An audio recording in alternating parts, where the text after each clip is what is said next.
Good day everyone. Welcome again to our YouTube channel, CRT Covalent. In this video lecture, we will solve Laplace transform of a piecewise function.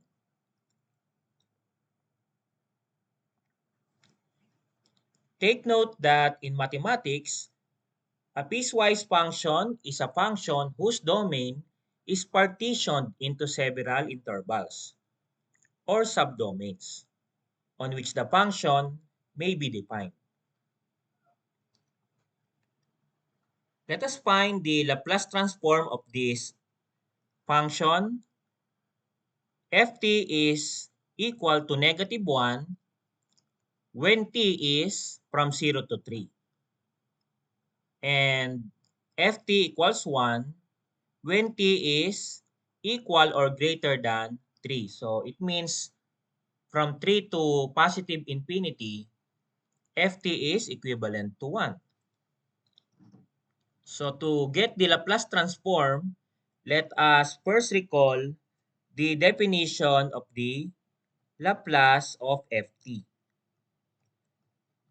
The Laplace of Ft is equivalent to the integral of e negative st, then the given function ft dt from the limits 0 to positive infinity.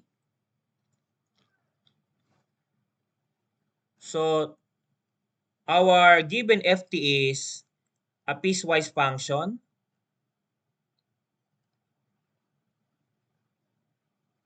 Therefore, the Laplace of ft can be written as, for the interval 0 to 3, this is e negative st, and our ft is -1. Then you have to add the next interval from 3 to positive infinity. E negative st, and our ft here is +1. Then perform the integration. For the first integral, so we have -e raised to -st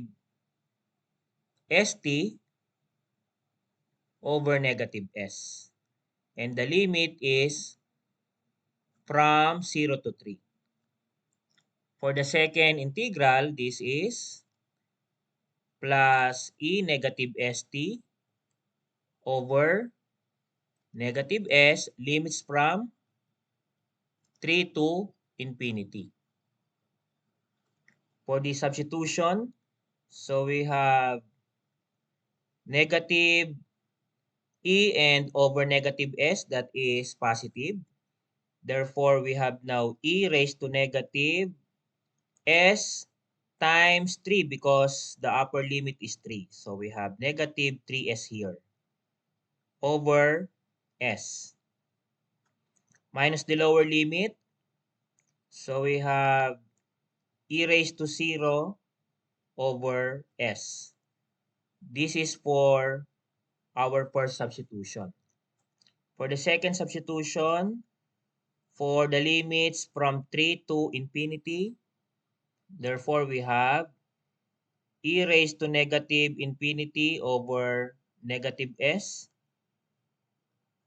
minus e raised to -3s over -s. E raised to 0 is 1. E raised to -infinity is 0. Therefore, the remaining values for this, we have e -3s over s minus 1 over s plus e raised to -3s over s. Okay? So we can combine the two e -3s over s. Therefore, we have 2e -3s over s and then minus 1 over S. Let's bring the solution here. So therefore, we have common denominator and we have 2e negative 3s minus 1 in the numerator. So we can set this as your final answer, or we can transform to positive exponent for e. But again, this is acceptable final answer. Or we can multiply this by e raised to positive 3s, both numerator and denominator. So if we do that, therefore we have 2 only because e negative 3s and e 3s will be cancelled. Then minus e raised to positive 3s all over s e raised to positive 3s. If we want to have a positive exponent for e. So this is another possible answer for this example.